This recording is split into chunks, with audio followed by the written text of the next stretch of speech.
Hello guys, welcome to my channel. My name is ടെക്കിലേക്ക് സ്വാഗതം. നമ്മളിന്ന് പറയാൻ പോകുന്നത് നമുക്ക് സാംസങ്ങിന്റെ കുറച്ച് ലീക്സ് വന്നിട്ടുണ്ട്. ന്യൂ ലീക്സ് ഓഫ് സാംസങ്സ് വന്നിട്ടുണ്ട്. നമുക്ക് അതിനെക്കുറിച്ച് നോക്കാം.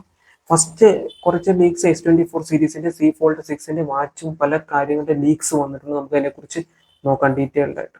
ഇപ്പോൾ ഫസ്റ്റ് എന്ന് പറഞ്ഞു കഴിഞ്ഞാൽ S24ന്റെ ഒരു പുതിയ കളർ വന്നിട്ടുണ്ട്.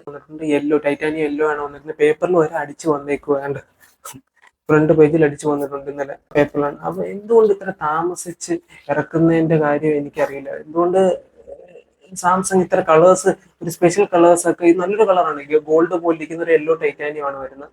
ഒരു അത്യാവശ്യം നല്ല കളർ ഇപ്പൊ കൊണ്ടുവന്ന് ലോഞ്ച് ചെയ്യുന്നതിന്റെ കാര്യം എനിക്ക് മനസ്സിലാവുന്നില്ല. കാരണം ഈ ഒരു സമയത്ത് ഇറങ്ങുന്ന സമയത്ത് ആ കളേഴ്സ് ഇറങ്ങിക്കൂടി. ഇപ്പൊ തരുന്നതിന്റെ കാര്യം മനസ്സിലാവുന്ന, പക്ഷെ അത്യാവശ്യം ആൾക്കാർ മേടിക്കാൻ സാധ്യതയുള്ള ഒരു കളേഴ്സും കൂടെ വരുന്ന പറഞ്ഞാൽ S25 സീരീസ് ഇറങ്ങുന്നുണ്ട്. ലീക്സ് വന്നിട്ടുണ്ട്. അപ്പൊ അതിന്റെ ലീക്സിനെ കുറിച്ച് നോക്കാം. എന്ന് വെച്ചാൽ നമുക്ക് ക്യാമറയിൽ വരാൻ പോകുന്ന സ്ക്വയർഡ് ടൈപ്പ്, ഒരു സർക്കിൾ സ്ക്വയർഡ് മിക്സ് ടൈപ്പ് ഒരു ഷേപ്പ് ആയിരിക്കും വരാൻ പോകുന്നത്. പണ്ട് വന്നിട്ടുള്ള ഒരു ഷേപ്പ് ആയിരുന്നു. ഒരു ക്യാമറയ്ക്കുള്ള സമയത്ത് കൊടുത്തിരുന്ന ഒരു ഷേപ്പാണ് സാംസങ് ഇപ്പൊ പിടിച്ചേക്കുന്നത്. സ്ക്വയർഡ് സർക്കിൾ ഷേപ്പ് എന്ന് പറയും. എഡ്ജസിലെല്ലാം സർക്കിൾ വെച്ചിട്ട് സ്ക്വയർഡ് ആയിട്ടുള്ള ഷേപ്പാണ്. അത്യാവശ്യം കുഴപ്പമില്ല, നല്ല ഡിസൈൻ ആയിരിക്കും. പിന്നെ വരുന്ന ഒരു മെയിൻ എന്ന് പറഞ്ഞാൽ S25 ഫുൾ സീരീസിലും സ്നാപ്ഡ്രാഗൺ ആയിരിക്കും വെക്കാൻ പോകുന്നതെന്നാണ് ഇതുവരെ അറിഞ്ഞത്. അത്രത്തോളം നല്ലതായിരിക്കും. പിന്നെ വരുന്നത് വെച്ചാൽ 8 Gen 4 ആയിരിക്കും വരുന്നത്. അതിലൊരു പ്രത്യേകത ഉണ്ട്.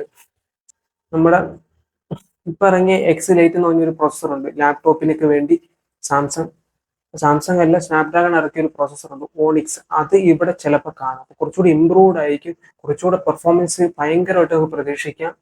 വേറെ ലെവലായിരിക്കും എന്ന് എനിക്ക് തോന്നുന്നു. കാരണം അതിന്റെ ഒരു എന്തായാലും ആ ഒരു ചിപ്പ് ഇവിടെ കൊടുക്കുന്നുണ്ട്. അതിന്റെ ഒരു ഓണിക്സ് എന്ന് പറഞ്ഞൊരു സംഭവം, ഓണിക്സ് ലൈറ്റ് എന്ന് പറഞ്ഞൊരു സംഭവം ഇവിടെ കൊടുക്കുന്നുണ്ട്. അതെന്തായാലും ഒരു നല്ലതായിരിക്കും. കുറച്ചുകൂടി ഇംപ്രൂവ്ഡ് ആയിട്ട് നമുക്ക് പെർഫോമൻസ് കിട്ടാൻ സാധ്യതയുണ്ട്. എഫിഷ്യന്റ് ആയിരിക്കും എന്ന് എനിക്ക് തോന്നുന്നു. 8 Gen 4 വരുമ്പോൾ അത്യാവശ്യം S25 സീരീസ് എനിക്ക് പെർഫെക്റ്റ് ആയിട്ട് തോന്നുന്നുണ്ട്. പിന്നെ പറയുന്ന ഒരു കാര്യം എന്ന് പറഞ്ഞു കഴിഞ്ഞാൽ നമുക്ക് C Flip വരുന്നുണ്ട്. C Flip 6 വരുന്നുണ്ട്. അത് അത്യാവശ്യം ഫ്രണ്ടിൽ എനിക്കൊന്ന് ഇൻ ഡിസ്പ്ലേ ക്യാമറ വരാൻ സാധ്യതയുണ്ട്. പിന്നെ നോക്കുമ്പോൾ എനിക്ക് തോന്നുന്നു പിന്നൊന്നും ഇല്ല. ഫോൾഡിംഗ് ഫ്ലിപ്പ് C Fold 6 വരുന്നുണ്ട്. അതിൽ പ്രത്യേകത ഇൻ ഡിസ്പ്ലേ ക്യാമറ ഫ്രണ്ടിൽ വരുന്നുണ്ട്. മറ്റേത് തുറക്കുമ്പോൾ അതിനകത്തിലായിരുന്നു, മെയിൻ ഡിസ്പ്ലേയിലായിരുന്നു അങ്ങനത്തെ ക്യാമറ. ഇത് ഫ്രണ്ടിൽ ക്യാമറ വരുന്നുണ്ട്. അതൊരു അത്യാവശ്യം നല്ല കാര്യമായിട്ട് തോന്നുന്നു. ഇൻ ഡിസ്പ്ലേ ക്യാമറ തന്നെ വരുന്നുണ്ട്. പിന്നെ വ്യത്യാസം വരുന്നത്, ഞാൻ അത് ഉടനെ കാണും. C Flip 6 C Flip Foldഉം ഈ ഉടനെ തന്നെ കാണാൻ സാധ്യതയുണ്ട്. ഫ്ലിപ്പിൽ എനിക്ക് തോന്നുന്നു അകത്തെ ഡിസ്പ്ലേ ഇൻ ഡിസ്പ്ലേ തന്നെ വരാൻ സാധ്യതയുണ്ട്. എല്ലാം ഇൻ ഡിസ്പ്ലേ ആക്കാൻ സാധ്യതയുണ്ട്. ഈ പ്രാവശ്യം ഇൻ ഡിസ്പ്ലേ ക്യാമറ ആക്കാൻ സാധ്യതയുണ്ട്.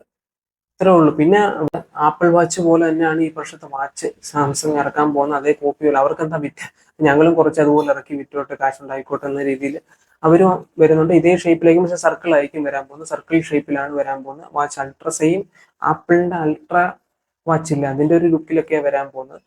പിന്നെ നമ്മള് ബഡ്സ് വരുന്നുണ്ട്. ബഡ്സ് 3 വരുന്നു, 3 3 Pro. ഞാൻ വിചാരിച്ചു നമ്മുടെ WWDC-യിലൊക്കെ അവതരിപ്പിച്ച, വേൾഡ് വൈഡ് മൊബൈൽ കോൺഗ്രസിൽ അവതരിപ്പിച്ച അതേ സാധനം ഇവിടെ കൊണ്ടുവരുമെന്ന് വിചാരിച്ചു. കാരണം ബഡ്സിന്റെ മണ്ടയ്ക്ക് ഡിസ്പ്ലേ ഉള്ള, ഫ്രണ്ടിൽ ഇങ്ങനെ പെട്ടിക്ക് മണ്ടയ്ക്ക് ഡിസ്പ്ലേ ഉള്ള രീതിയിൽ അതായിരിക്കും ഞാൻ വിചാരിച്ചു. പക്ഷെ ഇപ്പോഴത്തെ ലീക്ക് അനുസരിച്ച് അങ്ങനെയല്ല വരുന്നത്. ഒരു ഇയർ ടൈപ്പ്, നമ്മുടെ OnePlus ബഡ്സ് ഒക്കെ വരുന്ന പോലത്തെ ഇയർ ടൈപ്പ് ആയിട്ടുള്ള, ഈ ഇൻ ഇയർ ഡിറ്റക്ഷനിലൂടെ വട്ടത്തിലെ അല്ല വരാൻ പോകുന്നത്. ബോൾ ടൈപ്പ് അല്ല, ഇൻ ഇയർ ടൈപ്പുള്ള ഇതായിരിക്കും വരാൻ പോകുന്നത്. സ്റ്റെമ്മോട് കൂടി സ്ക്വീ ടൈപ്പുള്ള, ടച്ച് കൺട്രോൾ ആയിരിക്കത്തില്ല, സ്ക്വീ ടൈപ്പുള്ള സാധനമായിരിക്കും വരാവുന്ന ബഡ്സ് 3 3 Pro. ഡിസ്പ്ലേ കാണാൻ വഴിയില്ല, ഡിസ്പ്ലേ ഇല്ലെന്നാണ് ഇപ്പൊ അറിഞ്ഞ ഒരു രീതി വെച്ചിട്ട്. ഇത്രയൊക്കെയാണ് ഇറങ്ങാൻ പോകുന്നത്.